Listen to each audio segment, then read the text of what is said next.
మనష్షే. మనష్షే అనే మాటకు మరుపు అని అర్థము. యూదా రాజ్యాన్ని ఏలడం ప్రారంభించినప్పుడు అతని వయసు 12 సంవత్సరాలు. మనష్షే యొక్క తల్లి పేరు హెప్సిబా. దేవుడైన యెహోవా ఇశ్రాయేలు ఎదుటి నుండి వెళ్ళగొట్టిన కనాను దేశ ప్రజలు చేసిన హేయక్రియలను అనుసరించి యెహోవా దృష్టికి హేయమైన పనులు చేశాడు.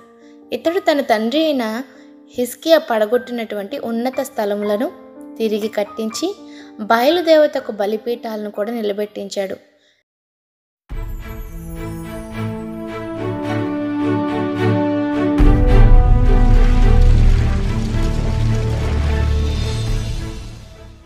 దేవతా స్తంభాలను మళ్లీ తయారు చేయించాడు.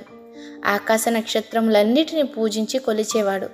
మరియు నా నామం ఎన్నటెన్నటికి ఉండునని యెరూషలేములో ఏ స్థలం గురించి యెహోవా సెలవిచ్చారో అక్కడ ఉన్న యెహోవా మందిరంలోనే అతడు అన్యదేవతా బలిపీఠాలను కట్టించాడు. రోజు రోజుకి ఇంకా అనేకమైనవి చేస్తూ యెహోవా మందిరపు 2 ఆవరణాల్లో అతడు ఆకాశ నక్షత్ర సమూహాలకు బలిపీఠాలను కట్టించాడు. అంతేకాకుండా బెన్ హిన్నోము లోయలో అతడు తన కుమారులను అగ్నిగుండం దాటించి ముహూర్తాలను చూసుకుంటూ మంత్రములను చిల్లంగితనం చేస్తుండేవాడు. కర్ణపిశాచులతోనూ సోదెగాండ్రతోనూ సాంగత్యం చేసేవాడు. యెహోవా దృష్టికి చెడు నడత నడిచేవాడు. ఈ విధంగా ఆయనకు కోపం పుట్టిస్తూనే ఉండేవాడు.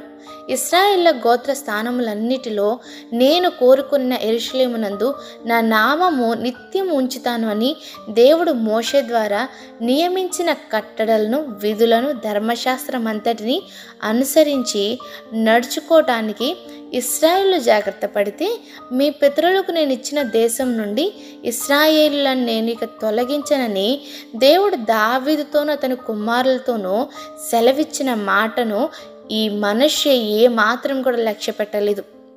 ఆ మందిరమందే అనగా దేవుని మందిరమందే మనష్షే తాను చేయించినటువంటి చెక్కుడు విగ్రహాలను నిలబెట్టాడు.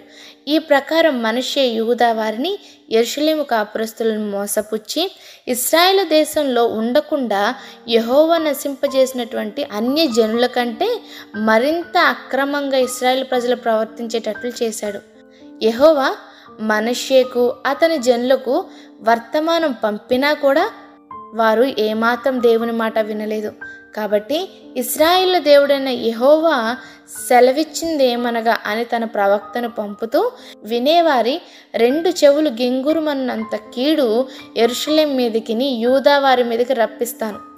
నేను షోమ్రోన్ను ఏ కొలతతో కొలిచానో అదే నూలుతో ఆహాబు కుటుంబీకులను సరిచూసిన మట్టపు గుండుని యెరూషలేం మీద కూడా వేస్తాను. ఒకడు పళ్ళెంను తుడిచేటప్పుడు దాన్ని బోర్లించి తుడిచినట్టుగానే నేను యెరూషలేమును తుడిచివేస్తాను. ఇంకా నా స్వాస్థ్యంలో శేషించిన వారిని నేను త్రోసివేసి వారి శత్రువుల చేతికి వారిని అప్పగించేస్తాను. వారు తమ పితరులు ఐగుప్తు దేశంలో నుండి వచ్చినప్పటి నుండి నేటి వరకు నా దృష్టికి కీడు చేసి నాకు కోపం పుట్టిస్తూనే ఉన్నారు గనుక వారు తమ శత్రువుల చేతిలో దోచబడి నష్టపోతారు అని చెప్తారు. ఇంకా మనష్షే గురించి అయితే యెహోవా దృష్టికి చెడు నడత నడిచి యూదా వారిని పాపంలో దింపినది గాక యెరూషలేమును ఈ కొన నుండి ఆ కొన వరకు రక్తంతో నిండిపోయేలాగా నిరపరాధులను చంపి వారి యొక్క రక్తాన్ని ఒలికించాడు గనుక దేవుడైన యెహోవా ఈ మనష్షే మీదకి అషూరు రాజు యొక్క సైన్యం అంతటిని కూడా రప్పిస్తారు. వారి చేతి నుండి తప్పించుకోవడానికి మనష్షే ఎంతో ప్రయత్నించినా తప్పించుకొని పోకుండా వారు అతన్ని పట్టుకొని గొలుసులతో బంధించి అతనిని బబులోనుకు తీసుకొని వెళ్ళిపోయారు. మనిషి శ్రమలో ఉన్నప్పుడు తన దేవుడిని యెహోవాను బ్రతిమాలుకుంటాడు. తన పితరుల దేవుని సన్నిధిని తన్ను తాను చాలా తగ్గించుకొని ఆయనకు మొరపెట్టుకుంటాడు. దేవుడైన యెహోవా మనష్షే యొక్క విన్నపాలను ఆలకించి యెరూషలేమునకు అతని రాజ్యానికి అతను తిరిగి తీసుకొని వస్తారు. అప్పుడు దేవుని యొక్క కృపను గూర్చి ఎరిగిన వాడైన మనష్షే యెహోవాయే దేవుడని తెలుసుకుంటాడు. ఇది అయిన తరువాత అతడు దావీదు పట్టణం బయట గీహోనుకు పడమరగా ఉన్న లోయలో మత్స్యపు గోడ వరకు ఓపేలు చుట్టూ చాలా ఎత్తుగల గోడ కట్టించాడు. మరియు యూదా దేశంలోని బలమైన పట్టణాలన్నిటిలోనూ సేనాధిపతులను ఉంచుతాడు.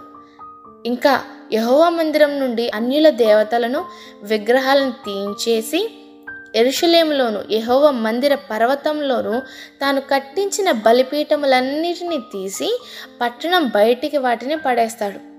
కేవలం ఇది మాత్రమే కాదు, అతడు తన దేవుడైన యెహోవా గొప్పతనాన్ని తెలుసుకున్న తర్వాత తాను చేయించిన బలిపీఠాలను పడగొట్టి యెహోవా యొక్క బలిపీఠాన్ని బాగు చేసి దాని మీద సమాధాన బలులను కృతజ్ఞతార్పణలను అర్పించుచు ఇశ్రాయేలు దేవుడైన యెహోవాను సేవించండి అని యూదా వారికి కూడా ఆజ్ఞ ఇస్తాడు. మనష్షే ఇంత చేసినా కూడా జనులు ఉన్నత స్థలములలో ఇంకా బలులు అర్పిస్తూనే ఉండేవారు. కానీ ఆ అర్పణలు తమ దేవుడిని యెహోవా నామంలో అర్పిస్తున్నామని చెప్పేవారు. అతడు చేసిన ప్రార్థన గురించి, మనష్షే మనవి దేవునికి వినబడ్డం గురించి, అతడు చేసిన పాప ద్రోహాలన్నిటి గురించి మరియు తాను శ్రమనొందక మునుపు గుణపడక మునుపు ఉన్నత స్థలములను కట్టించి దేవతా స్తంభాలను చెక్కించి విగ్రహాలను అక్కడ నిలపడం గురించి దీర్ఘదర్శులు రాసిన గ్రంథంలో వ్రాయబడి ఉంది.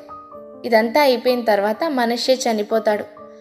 తన నగరులోనే పాతిపెట్టబడతాడు. యెరూషలేములో 70 సంవత్సరాలు ఈ మనష్షే పరిపాలన చేశాడు.